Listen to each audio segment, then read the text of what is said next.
अस्सलाम वालेकुम नाज़रीन, आप देख रहे हैं प्रोग्राम न्यूज़ एट 6 और मैं हूं आपका मेज़बान इदरीस फलाही। इस खास प्रोग्राम में 6 बड़ी खबरों पर तफसील से रोशनी डालेंगे, लेकिन सबसे पहले बात 6 बड़ी खबरों की। आपको बता दें, सबसे पहले खबर रहने वाली है कलेक्टर को शहरी हुकूक के फैसले का इख्तियार नहीं होगा। यह सुप्रीम कोर्ट की जानिब से फैसला किया गया। मजीद क्या कुछ फैसले लिए गए हैं, तफसीलात थोड़ी देर में। इसके अलावा जिला डोडा के हवाले से आपको बताएंगे, जहां पर डोडा शहर में कारोबारी सरगर्मियां दोबारा से बहाल हो चुकी हैं और मजीद क्या कुछ है, तफसीलात थोड़ी देर में। इसके अलावा बागबानों के मुआवजे पर भी गौर किया जाएगा। लेफ्टिनेंट गवर्नर मनोज सिन्हा की जानिब से कहा गया, क्योंकि नुकसान काफी हो चुका है। इसके अलावा वादी कश्मीर के हवाले से एक बड़ी खबर, कश्मीर की पहली दिल्ली पार्सल ट्रेन आज रवाना कर दी गई है। तफसीलात क्या है, तफसीलात थोड़ी देर में। इसके अलावा आपको बताएंगे, जेपीडीसीएल पर संगीन सवालात और इल्जामात आयद किए जा रहे हैं। क्या कुछ वजूहात हैं, तफसीलात थोड़ी देर में। और इसके अलावा रामबन में 16 खानदान अपने घरों से बेघर होने पर मजबूर हैं। किस इलाके के अंदर और वजूहात क्या हैं, तफसीलात थोड़ी देर। तो ये 6 बड़ी खबरें रहने वाली, इनकी तफसीलात की ओर चलेंगे। और सबसे पहले बात करेंगे वक्फ तरमीमी कानून के हवाले से, क्योंकि वक्फ तरमीमी कानून पर सुप्रीम कोर्ट का अहम फैसला आया है। वक्फ इमलाक तीसरे फरीक के हुकूक का कयाम ममनू करार दिया गया है। कलेक्टर को शहरी हुकूक के फैसले का इख्तियार नहीं होगा, सुप्रीम कोर्ट की जानिब से कहा गया है। और वक्फ तरमीमी बिल के हवाले से, जहां पर आपको नाज़रीन जानकारी देने की कोशिश करेंगे, वक्फ तरमीमी एक्ट 2025 की कई अहम दफात मुअत्तल हो गई हैं। सुप्रीम कोर्ट ऑफ इंडिया ने आज वक्फ तरमीमी एक्ट 2025 की 2 अहम दफात पर रोक लगा दी है।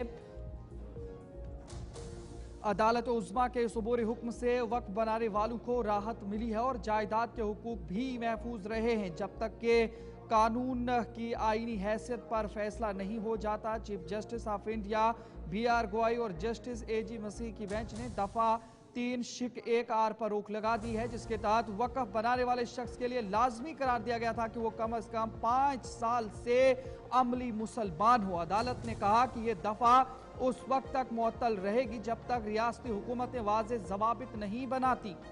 सुप्रीम कोर्ट ने जिला मजिस्ट्रेट को इख्तियार देने की शिक पर भी रोक लगा दी है कि वो किसी जायदाद को सरकारी या वक्फ करार दे सके। अदालत ने कहा कि ऐसे मामलात में हाई कोर्ट की मंजूरी के बगैर किसी रिपोर्ट को नाफिज नहीं किया जा सकता और ज़ेर इल्तवा मामलात में वक्फ बोर्ड को तीसरे फरीक के हक कायम करने की इजाजत नहीं होगी।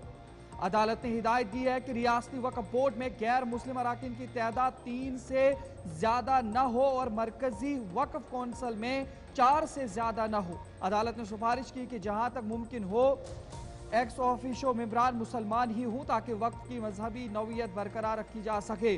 मुस्लिम रहनुमाओं ने सुप्रीम कोर्ट के फैसले को खुशाइन करार दिया है। उन्होंने कहा कि यह फैसला वक्फ जायदादों पर गैर जरूरी इंतजामी इख्तियार को रोकने के लिए अहम कदम है। खैर है कि वक्फ तरमीमी एक्ट 2025 को अप्रैल में लोकसभा और राज्यसभा में मंजूर किया गया था।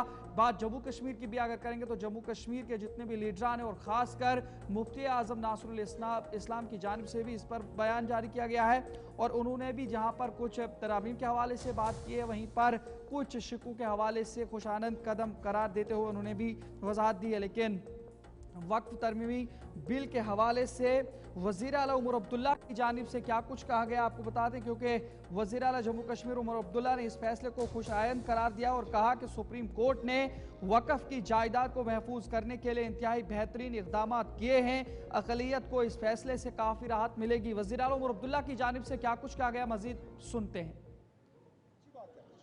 ये वक्फ बिल तो हम पहले ही से कहते आए कि इसमें एक ही मज़हब के लोगों को जो है निशाना बनाया जा रहा है। सिर्फ एक ही मज़हब के जो इदारे हैं, जो प्रॉपर्टीज़ हैं, उन्हें एक बिल के तहत जो है उनको इस कानून के दायरे में लाया गया।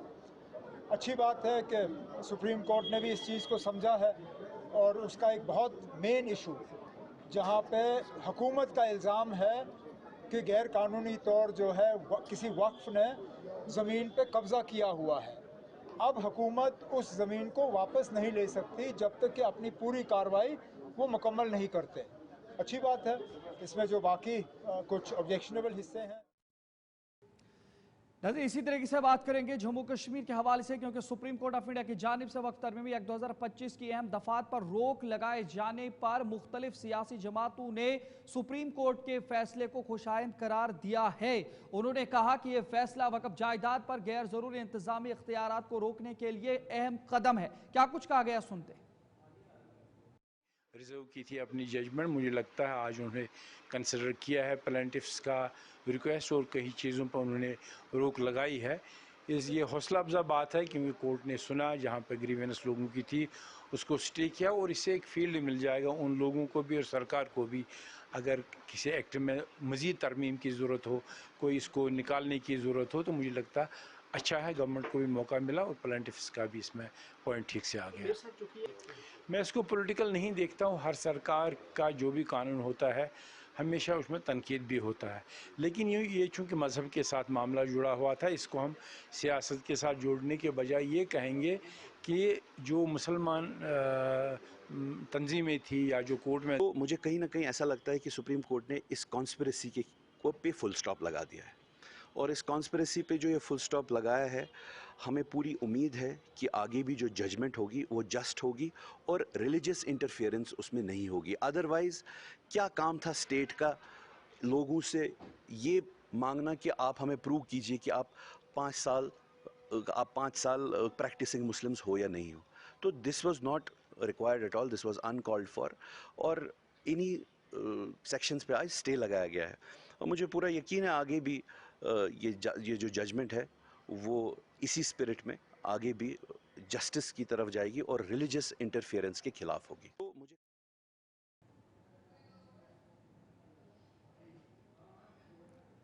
नजरें वहीं पर आगे बढ़ जाएंगे, बात डोडा की भी करेंगे, क्योंकि डोडा शहर में कारोबारी सरगर्मियां शुरू हो चुकी हैं। कई इलाकों में इंतजामिया ने नरमी की इजाजत दे दी, कई इलाकों में अब भी पाबंदियां बरकरार है। जहां पर बात करें जाली और पुरानी खबरें फैलाने पर कार्रवाई की जाएगी, क्योंकि डोडा के अंदर इस तरीके से देखा गया कि कई सारे ऐसे सोशल मीडिया हैंडलर्स और कई सारे ऐसे मीडिया आउटलेट्स भी जो पुरानी तस्वीरों को या पुरानी कशीदगी वाली जो विजुअल्स है उनको शेयर कर रहे थे, जिसकी वजह से सनसनी फैलने का खदशा था, इलाके के अंदर कशीदगी फैलने का खदशा था।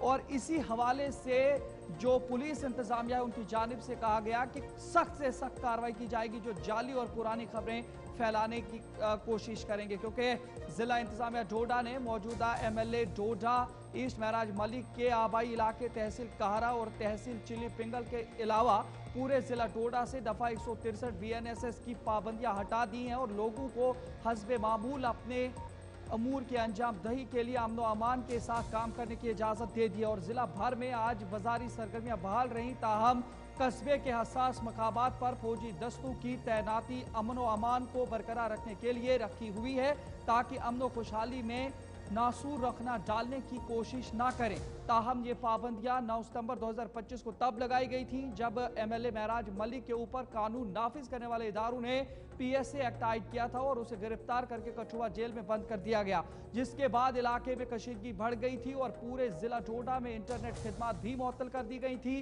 ताहम हालात के बेहतर होते ही जिला डोडा में ब्रॉडबैंड सर्विसेज को खोल दिया गया है और इलाके में अभी भी ब्रॉडबैंड सर्विसेज बहाल हो चुके हैं, जहां से कशीदगी में इजाफा देखने को मिला था। यानी MLA महराज मलिक के आबाई इलाके कहरा गुंदो भलेसा के इलाके में भी ब्रॉडबैंड सर्विसेज को बहाल कर दिया गया है। ताहम जिला पुलिस इंतजामिया डोडा की जानिब से अवाम और खासकर सोशल मीडिया हैंडलर्स को मोहतात रहने की अपील की है कि गलत और जाली खबरों के इश्तिहार से बचें, वरना सख्त कार्रवाई अमल में लाई जा सकती है। ताहम जिला डोडा में तकरीबन 20 से जायद दिनों के बाद तालीमी सरगर्मियां बहाल हुई हैं। तस्वीरें दिखाइएगा, क्योंकि हालिया बारिशों के दौरान जहां स्कूलों को एहतियाती तौर पर बंद कर दिया गया था, जिसके बाद रुकन असेंबली महराज मलिक की PSA के तहत गिरफ्तारी पर स्कूलों को एहतियाती तौर पर बंद रखा गया था। ताहम अब हालात बेहतर होने के बाद स्कूलों में दरस व तदरीस का अमल शुरू हुआ है। स्कूलों के खुलते ही बच्चे काफ़ी खुश नजर आ रहे थे और चेहरों पर मुस्कान लिए हुए स्कूलों की तरफ जाते हुए भी नजर आए। लेकिन वहीं पर बात करें तो जिला डोडा के अंदर अभी भी हसास मकामात पर सिक्योरिटी दस्ते तैनात हैं, ताकि किसी भी बदनज़मी बदअमनी का माहौल पैदा ना हो सके। ये तस्वीरें आपके सामने, और खासकर ये वो इलाका है, वो हसास मकाम है कहरा और बटियास के आसपास का इलाका, जहां पर कशीदगी बढ़ने के खदशात हैं और वहाँ पर इंतज़ामिया की जानिब से फिर भी सिक्योरिटी दस्ते तैनात किए गए हैं ताकि किसी भी किस्म के गैर यकीनी या बदअमनी न फैल सके। SSP डोडा की जानिब से इस पर खुसूसी प्रेस कॉन्फ्रेंस भी की गई और ख़ासकर जो सोशल मीडिया हैंडलर्स है उनके हवाले से क्या कुछ कहा गया, आइए सुनते हैं। आज की प्रेस वार्ता मेनली जो पिछले हफ्ते से चीज़ें इमर्ज हो रही हैं उसको लेके है और जैसे आप जानते हैं 9 तारीख का एक वाक़ा एंड देन उसके बाद जो फॉलोइंग उसके जो भी प्रकरण रहे हैं उसको लेके आज ये प्रेस वार्ता करना इसलिए ज़रूरी था क्योंकि हमने ग्रेजुअली चीज़ें जो हैं वो ईज़ आउट की हैं जिसकी वजह से इंटरनेट जो है वो चलना स्टार्ट हुआ है।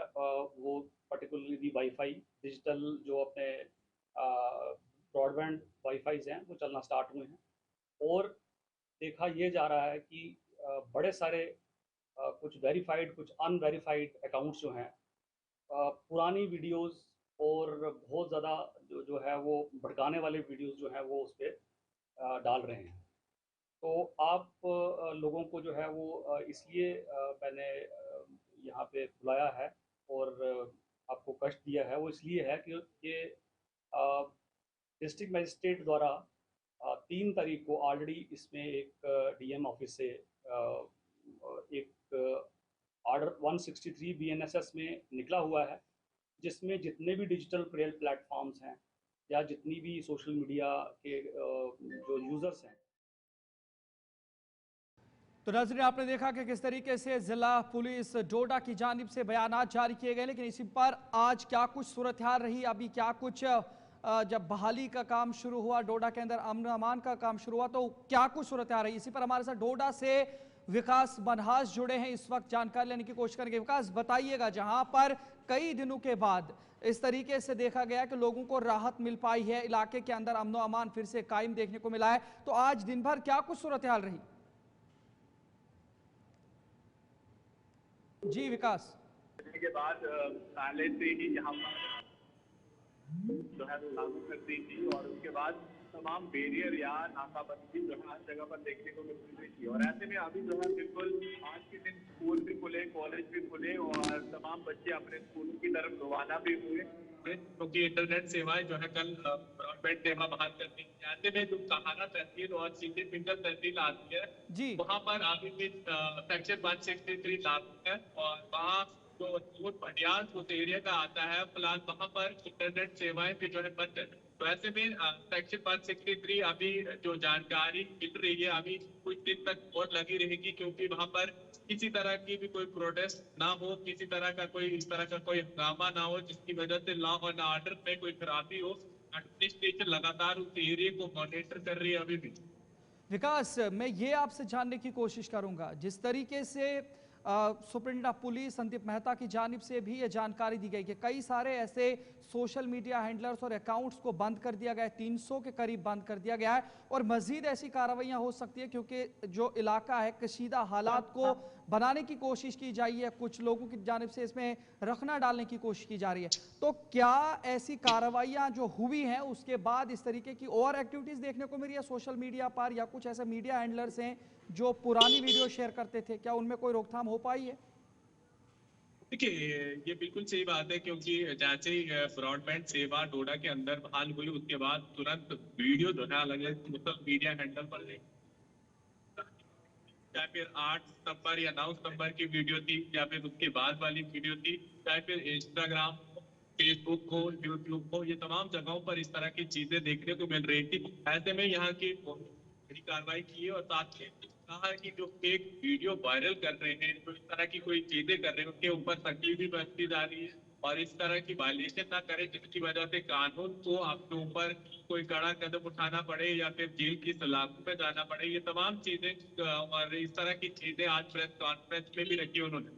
चलिए बहुत बहुत शुक्रिया विकास मरा, जानकारी पहुंचा रहे थे। तो नाजरीन, जिला डोडा के अंदर फिर से आप लोग खुशहाली लौट आ रही है और धीरे धीरे करके आप कई इलाके जो हसास नहीं है वहां पर लोगों की आवाजाही भी शुरू हो गई और बाजार में ताजरों का काम भी शुरू हो गया है। बात वादी कश्मीर की करें, क्योंकि वादी कश्मीर में फ्रूट ग्रोवर्स का आज एहतजाज देखने को मिला है। जम्मू कश्मीर सरकार और इंतजामिया से बरहमी का इजहार किया गया है। फ्रूट यूनियन ने एलजी मनोज सिन्हा से भी मुलाकात की है और बागबानों के मुआवजे पर भी गौर किया जाएगा। इस हवाले से लेफ्टिनेंट गवर्नर मनोज सिन्हा की जानिब से उन्हें यकीन दिलाया गया है। आपको बता दें, जहां पर नेशनल हाईवे की मुकम्मल बहाली न होने की वजह से वादी कश्मीर की तमाम फ्रूट मंडियों में आज मुकम्मल शटडाउन रहा, जिसमें सोपूर, पुलवामा और हंदला की 3 अहम तरीन वादी कश्मीर की मंडियां शामिल हैं। फ्रूट ग्रोवर्स ने हुकूमत पर इल्ज़ाम लगाया कि वो फ्रूट से भरे ट्रकों की आज़ादाना आमदोरफ्त को यकीनी बनाने में मुकम्मल तौर पर नाकाम रही है। एशिया की दूसरी सबसे बड़ी फ्रूट मंडी सोपूर में जज्बाती मनाजिर भी देखने को मिले, जहां बागबान आपदीदा होकर अपने साल भर की मेहनत के बर्बाद होने पर फरियाद करते नजर आए।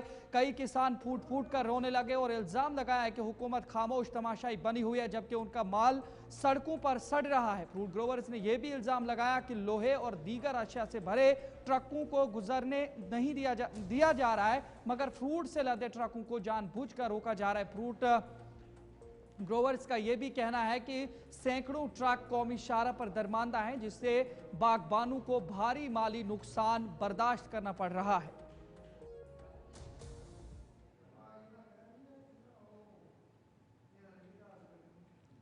नजरी वहीं पर बात करेंगे। पीपल्स कॉन्फ्रेंस के सदर और रुकन असेंबली सज्जाद गनी लॉन ने श्रीनगर जम्मू नेशनल हाईवे की बंदिश और फ्रूट ग्रोवर्स को हो रहे नुकसान पर सरकार पर इल्जाम आयद किया है कि सरकार टस से मस नहीं है। उन्होंने कहा कि हाईवे की बंदिश से ट्रकों में मेवा सड़ रहा है और रोजाना करोड़ों का नुकसान हो रहा है। उन्होंने कहा कि नेशनल कॉन्फ्रेंस ने आवाम को धोखे के अलावा कुछ और नहीं दिया। का मसला है, एप्पल का मसला है। लगभग कहते हैं कि 1000 से 1500 करोड़ अभी तक जो है फ्रूट डिस्ट्रॉय हुआ है, एप्पल्स डिस्ट्रॉय हुए हैं। किसी जगह नामो निशान नहीं है, टस से मस नहीं हो रहे हैं। जो सड़क बंद हुई उसमें या जो मौसम खराब हुआ उसमें तो हम गवर्नमेंट का नहीं बोलें कि उनकी कोई गलती है, लेकिन तब से कोई बात ही नहीं कर रहा। ये देखे तो चीफ मिनिस्टर साहब कोची में बैठे हुए हैं, वहां क्या करना है? आज कौन आएगा? पहले जाएं, इस इंडस्ट्री के बारे में देखें, ट्रेन का देखें, प्राइम मिनिस्टर से जाकर मिले कि जल्द से जल्द जो है हमारे पास तो ट्रेन का ऑप्शन है। ये तो रोज होते हैं वहां शाल डाल रहे हैं, आज कहां है? दिस इज द टाइम इनके नजर इसी तरीके से जहां पर जबली पूरा अनंत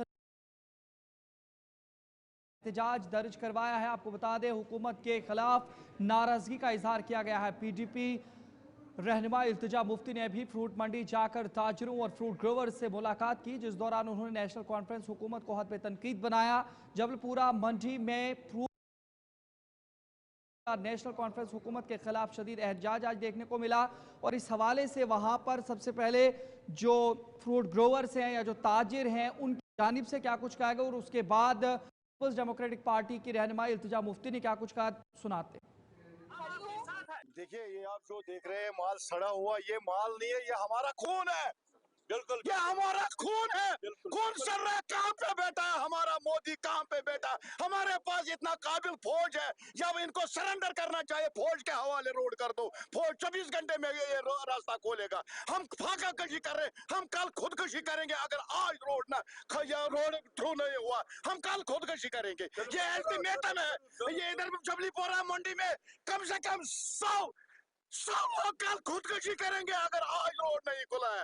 आज जो बाहर की प्राइवेट कंपनीज हैं, जैसे अदानी है, रिलायंस है, खुदा ना खास्ता वो चाहते हैं यहाँ के जो हमारे एप्पल ग्रोवर्स हैं कोड़ी के दाम में अपने सेब बेचे। ये हम नहीं होने देंगे। आप जानते हैं कश्मीर की जो इकोनॉमी है, अगर उसकी 2 बैकबोन्स रही है, वो रहा है टूरिज्म। अप्रैल में जब पहलगाम टेरर अटैक हुआ, हमने देखा होटल्स में अब बिल्कुल वैकेंसीज हैं, टूरिस्ट नहीं आ रहे हैं। उसके बाद हॉर्टिकल्चर हमारे इकोनॉमी की रीढ़ की हड्डी है। एनसी सरकार को पता नहीं है कि पिछले 8, 18, 20 दिन से यहाँ रोड्स बंद हैं।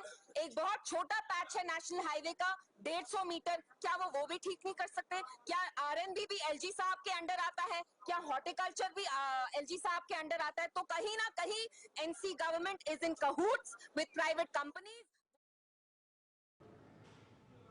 नजरी इधर वज़ीर आला उमर अब्दुल्ला ने ट्रक ड्राइवरों और फ्रूट ग्रोवर्स के एहतजाज पर रद्द-ए-अमल जाहिर करते हुए कहा कि कौमी शाहराह उनके दायरे इख्तियार में नहीं है। अलबत्ता उन्होंने हुकूमत हिंद से मुतालबा किया है कि अगर उनके जरिए कौमी शाहराह की बहाली मुकम्मल नहीं हो पा रही है तो वो वज़ीर आला उमर अब्दुल्ला की बनी हुई हुकूमत को ये काम सौंप दें ताकि वो अपने जम्मू कश्मीर के मुतालिका महकमे के लोगों को उसमें लगाएं और वो काम करेंगे ताकि बहाली का काम जल्द अज जल्द हो सके और ताजरों का नुकसान ना हो। हाईवे मेरा होता मैंने खोल दिया होता अभी तक। ये हाईवे गवर्नमेंट ऑफ इंडिया का है, अगर इनसे नहीं चलता तो हमारे हवाले करें ना। हम यहाँ जो कमरे में इंजीनियर बैठे हैं, मैं इनकी टीम एक भेज के वहाँ उनको तैनात कर दूँगा।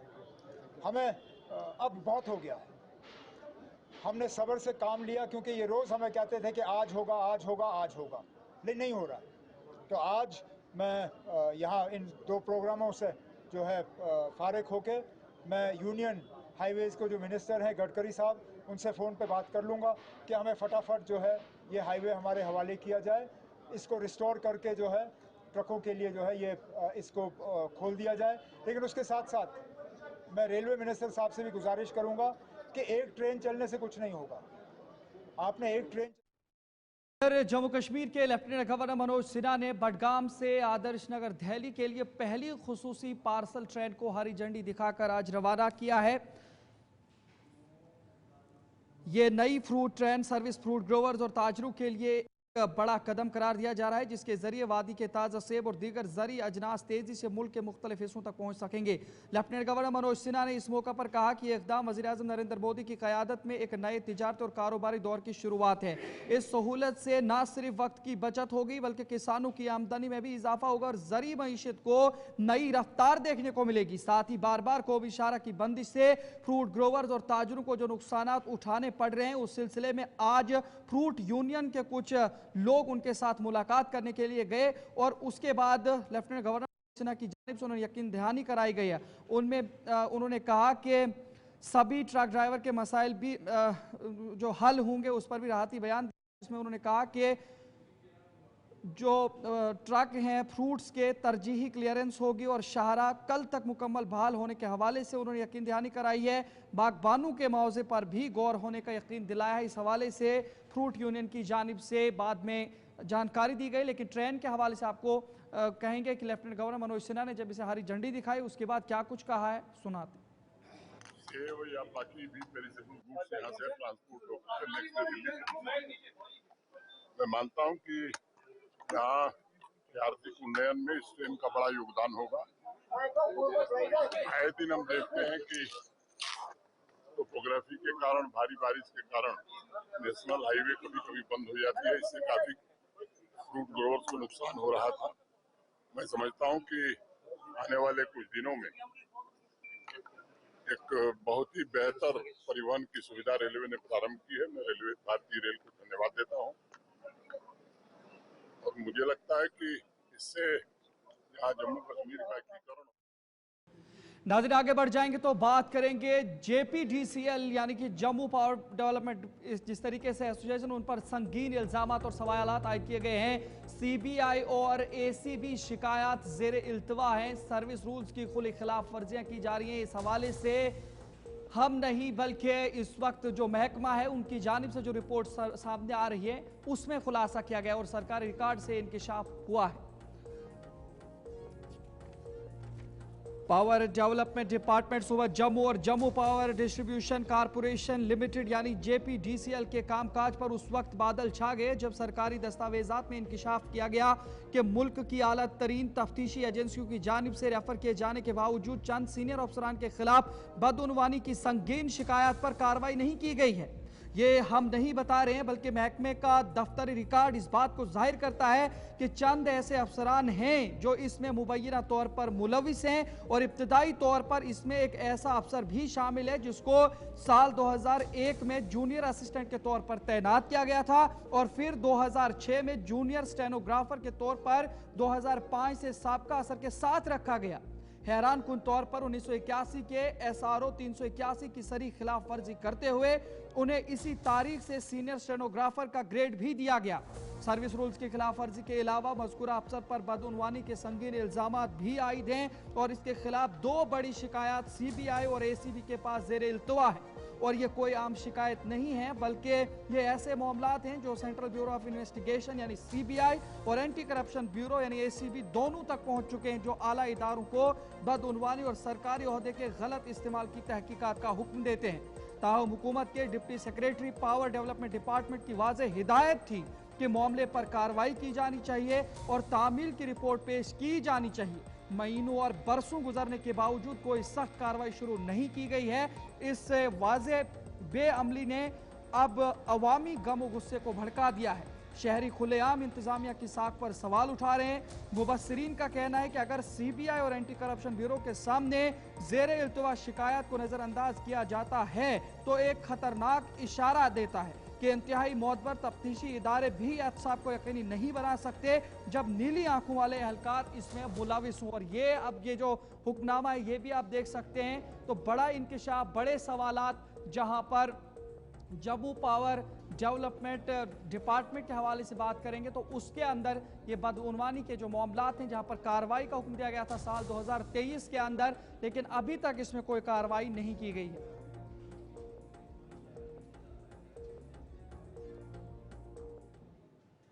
तो चले नाज़रीन, न्यूज़ एट 6 में फिलहाल इतना ही। अपने मेजबान इदरीस फलाई को इजाजत दीजिए। देखते रहिए देश, दुनिया और जम्मू कश्मीर की अहम और ताज़ा तरीन खबरों के लिए गुलिस्तान न्यूज़।